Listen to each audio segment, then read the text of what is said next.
All right. So I just did a half-mile walk talking to you guys, and apparently I never hit record. I just picked up my mail. I'm going to walk back to the house. I'm going to drop off the mail because I don't need to carry that everywhere I go. And we're going to start this all over again. All right. So you're wondering, why is this titled week 7, 8, and 9? Well, pretty simple reason for that. I lost all my footage from 7, 8, and 9. So I had ran out of storage on my computer. Everything was on my hard drive, and I had about 2 terabytes of storage. And videos take up a lot of storage. And I was pretty much out of storage. So I was transferring all my videos to an online storage where I had everything else. And I thought everything had transferred over, and it appeared everything had transferred over until I started to do the video for week 7. And then I found out no videos. And I noticed no videos for 8 or 9. So in the last 3 weeks, I got no videos. Now, there are a few of them that were still in the camera that I had not downloaded yet. So I'll interlace some of those in with this walk. But yeah, I lost all my footage. So I'm just going to kind of do a recap of the last 3 weeks here and kind of go over what's going on. Hold on, let me drop off my mail here.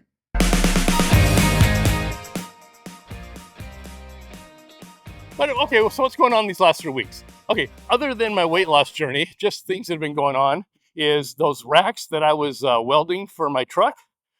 Yeah, I got those finished and I got them installed in my truck, and here's what they look like. Also, I wanted to get the tool chest into the truck. So remember, I had a couple tool chests, but both of them had broken glides for the drawers. So I was going to try to swap out some glides and make, at least one cabinet that would work. Well, the problem is I didn't have enough glides. So I was going to have to buy all new glides. Glides are expensive, especially if you want the heavy duty ones. So I was looking at going, new glides. I'm thinking, well, it's going to cost me about $250 for all new heavy duty glides for all the drawers for my cabinet. So I didn't think I wanted to spend $250 on all new slides and then try to mount them on the drawers and the cabinet and try to get them aligned perfectly so none of the drawers would hit each other and I wouldn't have any problems. So I'm thinking, okay, well, I'll just buy a new cabinet. I started looking at cabinets. That was going to cost me $400 on up for a new cabinet. I'm like, man, and it's going to be a little smaller than the big one I already have. So I had a decision to make. And what did I decide? Yeah, I went the easy route. I just bought another cabinet. So I went down to Harbor Freight, bought one of their cabinets. It was actually rated better than like the Huskies I had as far as weight and everything goes. So, and the glides, looked about the same. So hopefully they'll hold up. The problems I had with the glides before is a lot of times I would forget to lock the cabinet, and then the drawers would slam open while I'm driving, and it would mess up the slides. Or I'd put too much weight in them. So this time, hopefully I'll remember to close all the drawers and lock the cabinet, and I won't overload them like I did last time. So that's what my goal is now. And if you look at the new cabinet, here it is. If you notice, it's orange. So it matches all the crates inside my truck. So everything kind of matches together. So that's good. So the cabinet's in. The rack is finished welding and it's in. So I'm happy about that. What else? Oh yeah, the ceiling fan in my family room that I had some problems with wasn't working and I was really disappointed. Okay, the new remote system arrived. I installed it and it worked. So now that fan works. So I got that fan all assembled and installed, and here's a look at that one. Yeah, looks nice. I like it. So for these 3 weeks, had 3 good things. The rack's been welded and installed, the cabinet's new and installed, and the ceiling fan's installed and working. So I'm happy about that. Also, this is spring in Vegas, and the weather here in Vegas in spring is all over the place. So we've had it in the 50s, and the 60s, 70s, and 80s, and it hasn't been progressing up. It's been like up and down and up and down. So one week or just a few days, we might have a 50 degrees, and then a few days it'll shoot up into the 70s. Then it might go to the 60s and the 80s and back down to the 50s. So it's been all over the place. But still can't beat the spring weather here in Vegas. It's still nice. Even 50s here is nice. So, what else? And I got more stuff moved out of the shop. Still trying to get that shop emptied out so I can close it down. So I really have to set a date here and get that done. All right, so that's the life of Uncle Bryan these last 3 weeks. So what about my weight loss journey? All right, well, carrots and avocados are out. So just having an avocado in the morning for breakfast and carrots in the evening for dinner, that's done. It was never meant to be a long-term thing. It was only something meant to be short-term to kind of get that weight loss down really fast so I can move on. And it's done that. So look, I mean, by the end of week 6, what was I down here? I brought the stats with me on my walk. So at the end of week 6, I was down to 225 pounds. Okay, 225, and I started at 246.3. So that's what, 21 pounds down, 21.3 pounds. So that's not bad for 6 weeks. So, but I know I needed to change it up because, well, I was getting bored. And which means I cheated a lot. I mean, I was cheating a lot. So it seemed like every other day it was a cheat day for me. And I was feeling really bad because I wasn't losing any weight. I really wasn't gaining much either. I was just kind of reached a plateau where I was stagnant. So I know I needed to, hold on a second here. I know I needed to change things up, and it was time. I mean, like I said, this whole journey is about trying different things. So what I do is I added a little bit of food. So I added to my dinner, instead of just the carrots, I added some protein, like some chicken. So I bought some chicken, and I was eating chicken with my carrots at night. So that was actually doing okay, but that only lasted for a couple days because I know I needed to decide on a path to take. And intermittent fasting is what I've been looking at. So week 9 started a few things. Week 9 started walking, like I am right now. So I decided that I'm going to take a walk when I get home from work each day. Right now, it's only about a half a mile. And I want to progress it up to a mile, then a mile and a half, and 2 miles at a time. But right now, it's a half mile. It takes me about 10 minutes and gives me a chance to talk to you guys while I'm on my walk. Plus, it takes me by the mailbox so I can pick up my mail. And here is one of the footage I still have. This is my first walk. This was the first walk when I first started it in week number 9. Part of my new journey, starting week number 9 here, is to get out and walk or run. So right now I'm going to take a walk around the block, and it's not so much to get great exercise, but I just need to do it because if I don't, it's what it is. It's kind of like jump starting. I just need to do it because if I don't do it and I put it off, then I'll just put it off tomorrow and put it off the next day also. So this way I get out and do it, even though it's just one lap around the block and it's not that big of a deal. It's just to get me to actually do it. So if I do it today, then I'll do it tomorrow and the day after. And I can go pick up my mail while I'm doing it. I'm finding out on this walk how out of shape I really am. When I was younger, I used to go to the gym. I used to go jogging, even though I hate jogging. But I used to do it because, well, it was good cardio. And it was whether I jogged around the block or I jogged on a treadmill, I still did it. And I used to go to the gym. God, I'm just walking around the block and I'm feeling like, oh my God, I'm so out of shape. It's like hurting to breathe. I need this.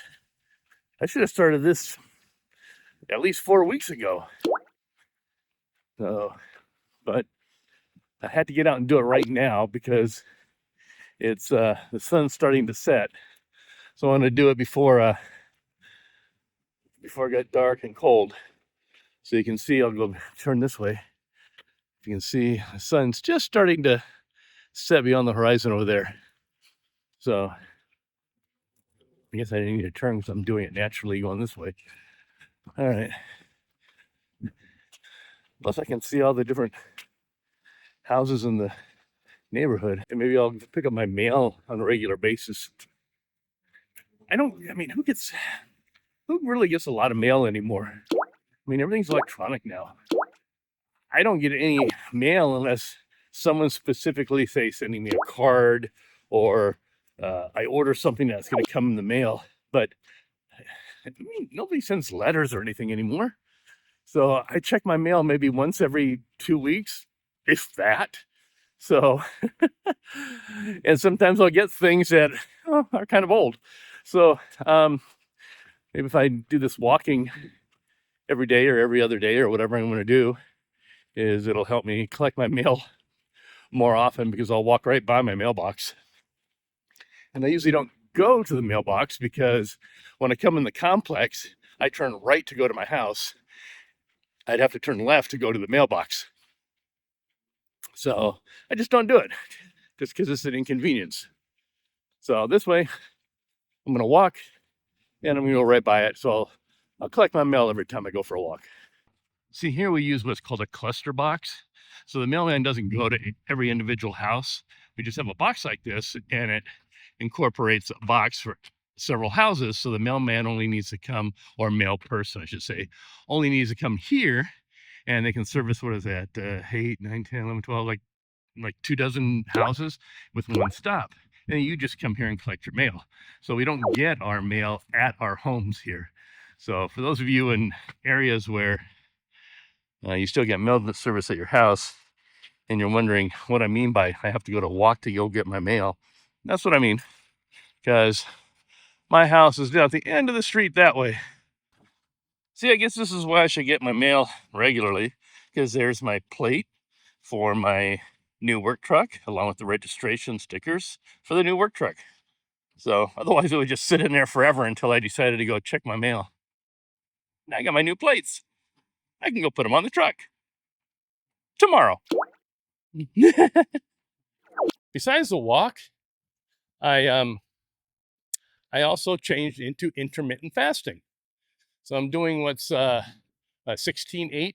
So that means you can eat for 8 hours and then you fast for 16. 6 o'clock is when I start my fast, 6 o'clock at night, and then I break it at 10 o'clock the next day.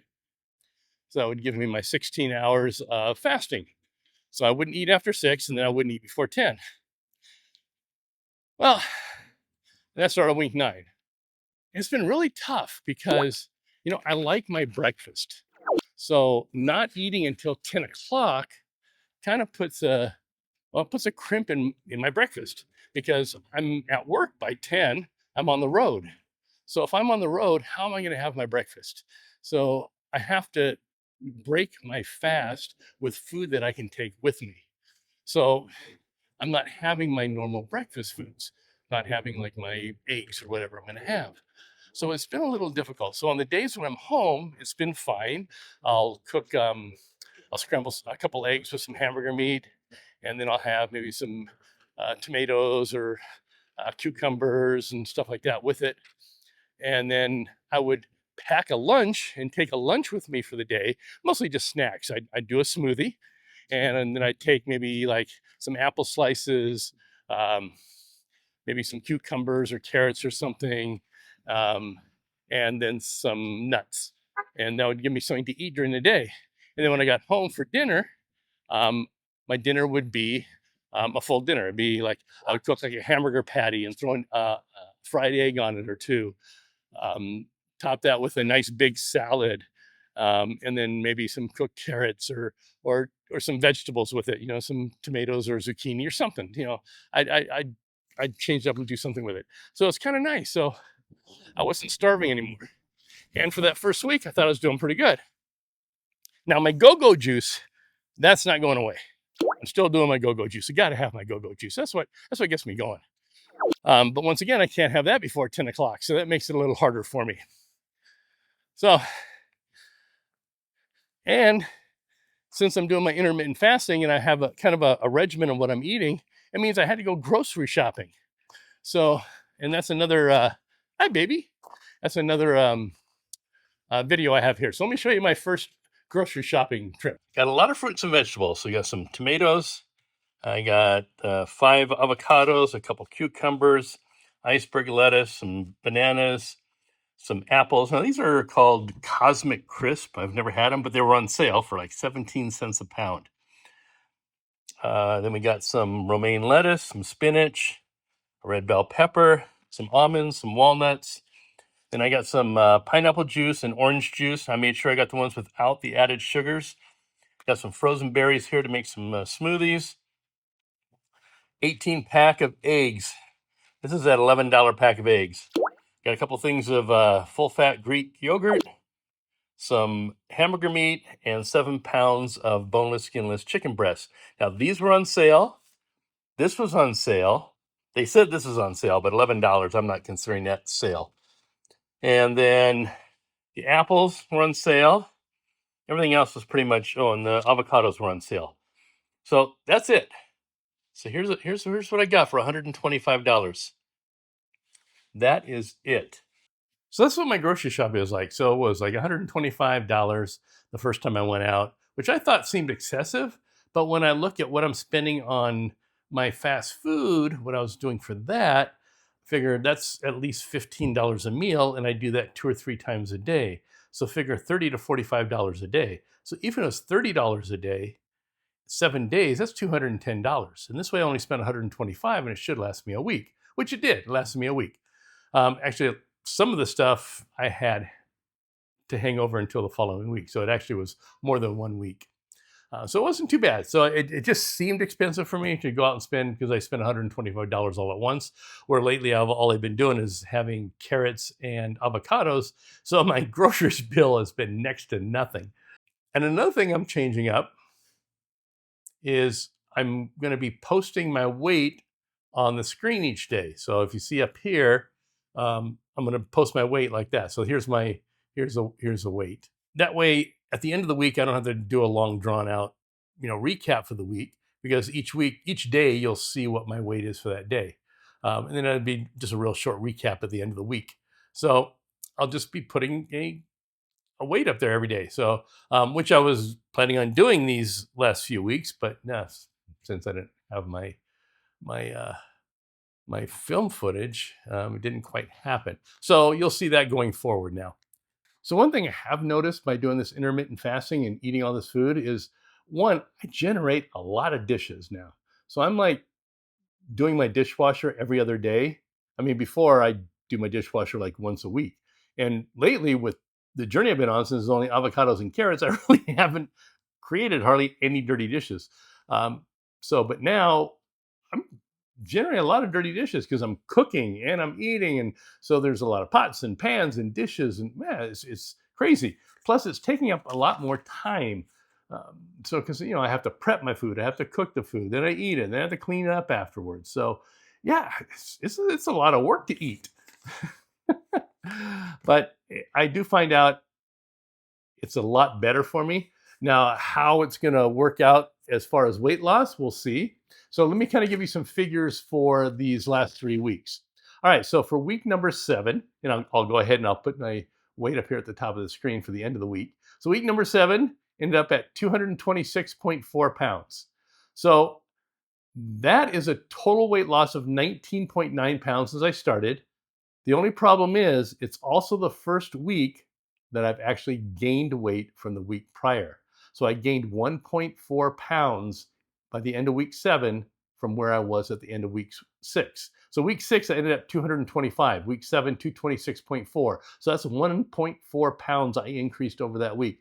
Remember, week 7 and 8, I was cheating a lot.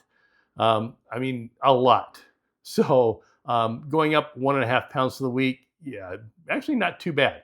But I'm still below my goal of 1 pound per week, because at 226.4 pounds after week 7, that's still 2.8 pounds a week that I've been losing, almost 3 times my goal. All right, then we got week number 8. Let's go ahead and post week number 8 weight. So week number 8, I was at 228.2. So I went up again. I went up 1.8 pounds this week. Well, remember, like I said, week 7 and 8, I cheated a lot. So, but almost 2 pounds I went up in that week. So that was scaring me, because that 228.2 pounds, I was still ahead of my goal at 2.3 pounds per week is what my goal, what my result is, which is still, over twice what my goal is, but it's dropping from what I've been. So I mean, before I was at 3 pounds a week, now I'm only at just barely over 2. That kind of scared me. So that's why week number 9 is when I started walking and I started putting into effect the intermittent fasting. I really started getting more serious on my weight loss journey once again, because I needed to lose weight. So by the end of week number 9, here's the weight for week number 9: 224.5 pounds. So that's not bad. That means I lost 3.7 pounds for the week. So almost lost 4 times my goal this week. So my goal is a pound for the week. I lost almost 4 pounds this week. So just changing up a few things, and I'm eating. I'm not cheating. So I'm actually eating. I'm eating real food. I'm not starving like I was before, and I still lost almost 4 pounds. So that's really good. I mean, that's really good. So I mean, I ended up at 228.2. So that averages out to 2.3 pounds a week. So I'm still over my goal. And hopefully now on week 10, 11, 12, and going forward, it's going to continue. If it doesn't, and I need to change up my process of what I'm going to do, then I'll change it up. But right now, the intermittent fasting seems to be working okay. It's just really hard because, like I said, I like my breakfast, and not eating in the morning, it's difficult. Now, some of these days, like these days when I'm going on jobs where it's a vacant home and I know like there's a microwave there, I've been cooking my breakfast, scrambling my hamburger and egg together, putting it in a container, and then I can put it in a microwave later on and eat it. So I still kind of have my breakfast. It's just not the same. I like having my breakfast first thing in the morning, but like I said, I need to try something new because week 7 and 8, I cheated a lot because I got bored and I got complacent. So I know I would continue on that path if I didn't change things up. So intermittent fasting is where it's going to be for right now. So we'll give it a try for a few weeks, see what happens. Hopefully, it'll get me back on track and I'll start dropping some weight again. So, but like I said, the first week down, what was it, what I say? Down, I just said that, down 3.7 pounds. So almost 4 pounds for the week. So I don't think I'm going to lose that much weight all the time, but that looks promising. So we'll see how next week goes. And like I said, if it doesn't work, then I'm going to have to change things up. But right now, I kind of like this intermittent fasting. Now they say you can eat whatever you want after you break your fast, but I'm not going to go out there and like eat pizzas and ice cream and all kinds of fattening things because I don't feel that's beneficial. Even though if I'm fat, I mean, before I was fasting almost anyway, because I usually come home, I eat my dinner, my carrots or whatever, around 5 or 6 o'clock anyway. And I wouldn't eat until like 7 or 8 the next morning. So I was going like 12 hours, 12, 13 hours anyway. So now I'm only going maybe 1 or 2 hours more, a few hours more. I'm going 16 hours now. So 16 instead of 12. So I'm going a little bit longer. But I'm still not going to like just gorge out because like I said, I don't think it's going to be beneficial. And I don't think I'm going to get the benefits of intermittent fasting by doing it that way. So we'll see how it goes. All right, not sure what happened there. Just kind of froze up on me. But that's okay. I'm at the end of the video anyway. So week 9 coming to an end. It's been a little bit of a roller coaster for these 9 weeks. Weight's been going up and down a lot. But the good thing is it's going in the right direction once again. Yes, I had a couple weeks there, 7 and 8, where the weight actually went up each week over the prior week. And that was kind of a wake-up call to me because I was getting complacent. I was losing a lot of weight. I think, well, this is easy. I can just cheat whenever I want. And I found out I can't do that. So I'm back on track. I've put some processes in place, changed things up a little bit. I'm actually eating a lot more now than before, and I'm still losing weight now. It's just what I eat and how I eat. Once this journey is over and I reach my goal, because I'm not going to say if I reach my goal, because I'm going to reach my goal, and hopefully I'll exceed the goal. But once I get to that point, then I can just eat normally again, because now I know what I can do to sustain the weight. Like when I'm growing up and I'm younger, I can eat whatever I want, and it didn't seem to affect my weight much because at that time I was a growing boy. I was growing up. Well, now my vertical growth is stopped, and now any growth is going to be outwards. So I don't want that. So now I know that I can't eat like I used to eat, and I have to watch what I eat. But I'm not going to be on a diet my whole life. I'm just going to get to where I want to be, and now I know how I can sustain it. And I'm eating a lot more now than I was in the beginning of this journey, and I'm still losing weight. So it's just how you eat, what you eat, and the way you go about it. So if you're on this journey along with me, I appreciate you following along with me. Hopefully you're doing your own journey and it's successful for you. Once again, this is your Uncle Bryan saying, hey, hit that thumbs up like button if you like what I'm doing. Subscribe to my channel. I sincerely appreciate it. Try and hit those 15,000 subscribers by the end of this year. I'm also going to be starting up another channel here, hopefully pretty shortly, and I'll announce that once it's ongoing. But in the meantime, appreciate you being here. And this is your Uncle Bryan once again saying, bye now.